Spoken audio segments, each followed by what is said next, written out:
Hey guys, very welcome back to the Mansi blog. कैसे हैं आप सभी लोग? आशा करती हूँ आप सभी लोग स्वस्थ होंगे और मस्त होंगे। तो सोशल मीडिया पे एक लाइक वॉर टाइप की चल रही है हमारी फैमिली में, तो उसी पे मैं आज बात करना चाहूँगी। जैसा कि मुझे अंशु के ब्लॉग में दिखा और सपना के ब्लॉग में भी दिखा, तो बस इन्हीं चीज़ों पे मैं बात करना चाहूँगी क्योंकि मुझे बात करना बहुत ज़रूरी लगा। क्योंकि कुछ चीज़ जब पास्ट में हमारे साथ घट जाती है और वो सामने वाले के साथ घट रही हो ना, तो वो चीज़ हमारे दिमाग में घूमती है। एक मतलब एक ऐसा शैडो बन के घूमती है कि मतलब जैसे अभी ये सब कुछ हुआ हो, कुछ भी टाइम ज़्यादा ना निकला हो। तो अब देखिएगा गाइस, आपको मैं फ़र्क बताती हूँ इस चीज़ में। सपना की सास जब सपना की व्लॉगिंग में आती थी तो वो हमेशा यूँ घूंघट ढक के या दूसरी साइड मुंह करके ऐसे आती थी, है ना। और अब वही सास अंशु के ब्लॉग में आ रही है तो देखो कितना खुशी नज़र आ रही है।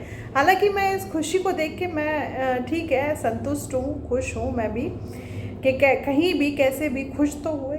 क्योंकि इनको अगर कुछ भी हो जाता है तो फिर वो चीज़ें अच्छी नहीं रहेंगी। तो भगवान करे इनको खूब लंबी उम्र दे भगवान, ताकि ये अपने कर्मास को बैक होता हुआ भी देखें।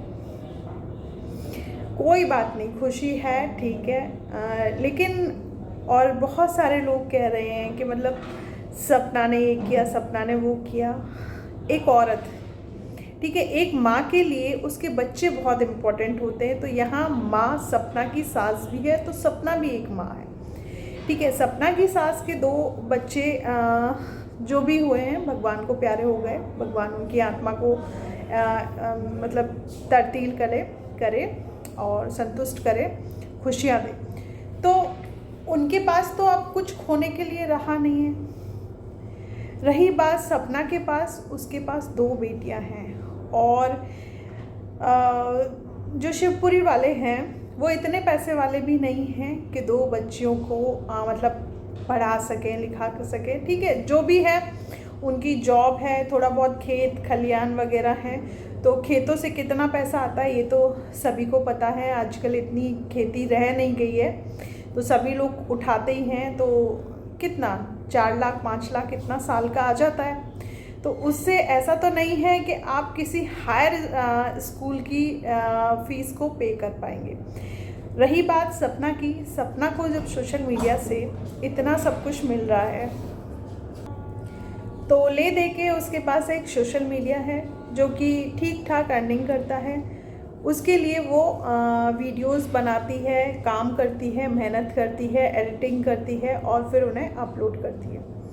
तो इतना सब कुछ मेंटली प्रेशर रहता है उसके पास, फिर भी वो बखूबी एक बहू होने का दायित्व भी निभा रही थी, जैसा कि मैं देख पा रही हूँ। और उसको अगर इस घर से भागना होता ना, तो मेरा सबसे मेन पॉइंट आप सुनिएगा, अगर उसको इस घर से भागना होता ना तो इस घर के दूसरे लड़के से कभी शादी नहीं करती। हाँ, चाहे जैसे भी शादी हुई हो, उसने अपनी मर्जी से की हो चाहे नहीं की हो, जो भी है वो उसका डिसीज़न है, उसके पेरेंट्स का डिसीज़न है। इसमें आप और मैं कुछ नहीं कह सकते। लेकिन डिसीज़न हुआ कि दूसरे बेटे से शादी हुई। जो लोग आज किसी के सोशल मीडिया अकाउंट पे आके बयान दे रहे हैं कि मतलब इतना सब कुछ हुआ, ये हुआ, वो हुआ, अंगूठी मैंने लाके दी, तो ठीक है, गोल्ड की कुछ चीज़। अब इतने सारे लोग मेरी शादी में आए, उन्होंने मुझे रिंग गिफ्ट करी, तो इसका मतलब ये थोड़ा है कि उनसे मेरी सगाई हो गई, ठीक है। तो हमारे यहाँ पे चलन यही है कि या तो पायल दे देते हैं या अंगूठी दे देते हैं।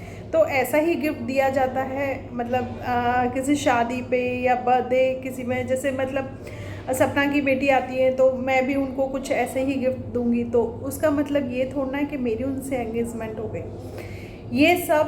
ये दोनों लोग कहते हैं ना, चोर चोर मौसेरे भाई, उस टाइप के इन लोगों ने चंगुल बनाया हुआ है जो सपना की इमेज को डाउन करने की कोशिश कर रहे हैं, ठीक है। और दूसरी चीज़, आप लोग बोल रहे हैं कि मतलब इन्होंने वहाँ पे आके उस अकाउंट पे बोला कि उस दिन क्या हुआ था, आंटी जी को मैं अपने घर लाया तो उस दिन की भी सारी रिपोर्ट मेरे पास में है।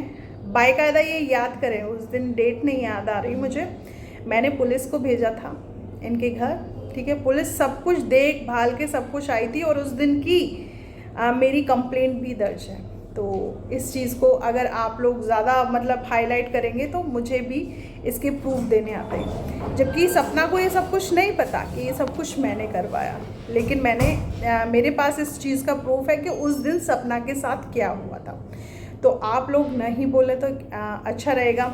और तीसरी चीज़, आप लोग कह रहे हैं कि प्रॉपर्टी के सारे पेपर सपना के पास में, तो मेरे घर के प्रॉपर्टी के पेपर जो मतलब मेरे फादर इन लॉ हैं, उनके घर के प्रॉपर्टी के पेपर, उनके खेत के पेपर, उनके जितनी भी मतलब खेत खलियान है, जितने भी मतलब नक्शे वगैरह हैं, सब मेरे पास में।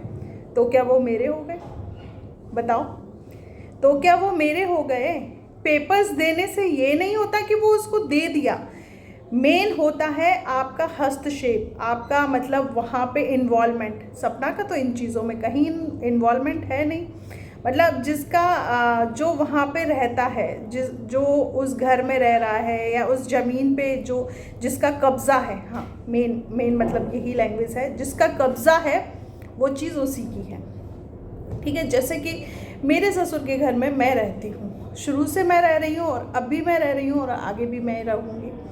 तो मेन यही चीज़ होती है, ठीक है। आप लोग थोड़े सपना की ऑडियंस को, मेरी ऑडियंस को और उनकी ऑडियंस को, तीनों को कहूँगी कि आप आँख खोल के कान खोल के रहें, क्योंकि ये फेक चीज़ बहुत चल रही है। और सपना को भी मैं कहूँगी कि उसे कंप्लेंट करानी चाहिए डिफेमिंग की, क्योंकि इन लोगों की बाकायदा मैसेज वगैरह सब मैंने सेव रखे हैं। और वो जो सोशल मीडिया पे किसी की लाइव हुई थी वो सब सेव रखी हुई है। तो मैं चाहती हूँ कि पहला कदम सपना उठाए, फिर मैं कदम उठाऊँ। तो डिफेमिंग बहुत अच्छे से कर रहे हैं ये लोग, तो इन लोगों को थोड़ा वो भी जवाब दे।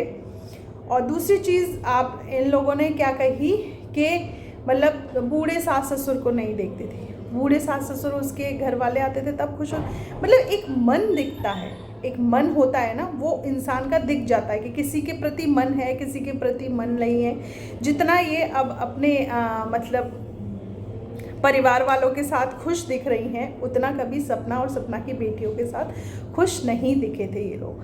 तो ठीक है, जैसे भी खुश हैं खुश रहिए। मैं तो यहाँ बस अपना एक यही पॉइंट ऑफ व्यू देने आई हूँ कि अपने आप को उठाने के चक्कर में दूसरे को इतना मत गिराओ कि उस खाई में कभी आप गिरोगे तो पछताओगे। बस यही कहना चाहूँगी। और दूसरी चीज़ ये है कि सपना के बराबर सोशल मीडिया पे न कभी तुम थे न कभी रहोगे, ठीक है। तो इतना किसी को गिराओ मत कि तुम खुद उस दलदल में गिर जाओ। तो यही सब चीज़ें हैं। ये लोग क्या चाहते हैं कि अब इनके चैनल जो नए न्यू ग्रोथ सपना का नाम ले लेके, अरे भाई आप लोग नेगेटिव बोल रहे हो, थोड़ा पॉजिटिव भी तो बोलो। उसकी वजह से आप लोग सोशल मीडिया से अर्न कर रहे हैं, क्योंकि इस घर में अगर कोई सबसे पहले वीडियो बनाने का इच्छुक था ना तो वो सपना ही थी। सपना ने ही पहले डांस वगैरह के लिए स्नैपचैट और पता नहीं क्या क्या था, टिकटॉक वगैरह पे वीडियोस बनाई थी। उसके लिए उसकी डांट भी पड़ी थी, लेकिन कहीं ना कहीं उसके फर्स्ट हस्बैंड यानी कि आशु भैया ने वो चीज़ को प्रमोट किया और उनको दिखा कि भाई सोशल मीडिया पे ये बंदी चल सकती है, ये बंदी अपने नाम का कमा सकती है। तो उन लोगों ने इनको आगे बढ़ाया। बस इतनी सी कहानी थी सपना और सोशल मीडिया से रिलेटेड। तो यही आप सब लोगों के समक्ष मैंने पेश करी है। और स्पेशली यही कहूँगी मामा जी को कि है ना, किसी के लिए इतनी ही खाई खोदनी चाहिए, क्योंकि ऑलरेडी आप इतना सब कुछ देख चुके हैं। तो अब मुझे नहीं लगता कि आपके अंदर इतनी ताकत होगी कि कुछ और देख पाएँ। तो ये छोटे मोटे गुंडे मवाली जो आप खड़े कर रहे हैं ना सोशल मीडिया पे, इनको ना खड़े करें, क्योंकि ये लोग कुछ भी हो, आप लोगों में लड़ाई लगवा के ये खुद का नाम रोशन कर रहे हैं, ये खुद के यूट्यूब चैनल को चमका रहे हैं। तो मैं बस यही कहूँगी कि बहू है, माफ़ कीजिए, सीने से लगाइए, एटलीस्ट आना जाना शुरू करिए। और बाकी देखो, आप लोगों ने जो मन में सोच रखा है वो मैं कुछ नहीं कह सकती, क्योंकि मेरे परिवार ने भी अपने मन में सोच रखा है, तभी तो देखो कोर्ट में हारने के बाद भी वो लोग वापस नहीं आ रहे और आगे लड़ाई को जारी रखने का सोच रहे हैं। और उसमें भी मैं बता दूं कि इनको सक्सेस नहीं मिलेगी, क्योंकि मैं सच्चाई के दम पे खड़ी हुई हूँ। मेरे मतलब व्यवहार में, मेरे कैरेक्टर में कोई खोट नहीं है, तो इसलिए मेरे को नहीं हरा पाओगे, यही बस मैं कहना चाहती हूँ आप सभी लोगों को। और जिसको वीडियो अच्छी लगी हो वो please like, share and subscribe ज़रूर कीजिएगा चैनल को। और होप सो नेक्स्ट वीडियो भी अच्छे पॉइंट ऑफ व्यू से लेके आऊँ, पॉजिटिव थॉट्स के लिए लेके आऊँ। और सपना को ये कहूँगी, बी स्ट्रॉन्ग, तुम्हें स्ट्रॉन्ग रहना है, क्योंकि अभी तुम्हें अंदर से सारी चीज़ें खौला रही होंगी। अपना घर देख रही होगी तुम, सोशल मीडिया पे अपना रूम देख रही होगी। सासू माँ ने कहा ये आशु का रूम था, ये मोनू का रूम था, ये नहीं कहा कि ये सपना का रूम था, है ना। इनके जो मनसा है ना, वो मनसा आप खुद ही रखते जा रहे हो सोशल मीडिया पे, क्योंकि आपने उस बंदी को कभी अपनी फैमिली में इंक्लूड किया ही नहीं था। कहीं पे भी लेके जाती थी घूंघट डलवा के लेके जाती थी हमेशा, मतलब आपने इस तरीके से दबा के रखा ना उसको कि फाइनली उसको वो जेल तोड़नी ही पड़ी। अगर आप जैसे अंशु को रख रही हैं वैसे ही सपना को रखा होता तो शायद आपका घर आज सम्मिलित रहता। आपके बेटे की 2 बेटियां हैं, मुझे पता है, जैसे मेरी बेटी के लिए, कुकू के लिए प्यार किसी के दिल में नहीं है, ऐसे ही सपना की बेटियों के लिए है। मैं आप लोगों की मनसा को बहुत अच्छे से भांप चुकी हूँ, बहुत अच्छे से देख चुकी हूँ, तो मुझे तोड़ना नामुमकिन ही नहीं, मुश्किल भी है। पर फिर भी मैं एक आशा करती हूँ, मेरे लिए नहीं खड़े हुए किसी के कदम तो एटलीस्ट सपना के लिए खड़े हों और आप लोगों से प्यार दें, सम्मान दें। सबसे बड़ा होता है रिलेशनशिप में रेस्पेक्ट, वो चीज़ आपने कभी नहीं दी, लेकिन आगे देने की कोशिश करें। और हाँ, 2 चंगू मंगू, तुम ज़रा दूर रहना सपना से। जो चीज़ तुमने कही है ना, नेक्स्ट वीडियो तुम्हारे ऊपर ही आएगी और तुम्हें मुंह तोड़ जवाब भी मिलेगा। Thank you all of you, subscribe my channel.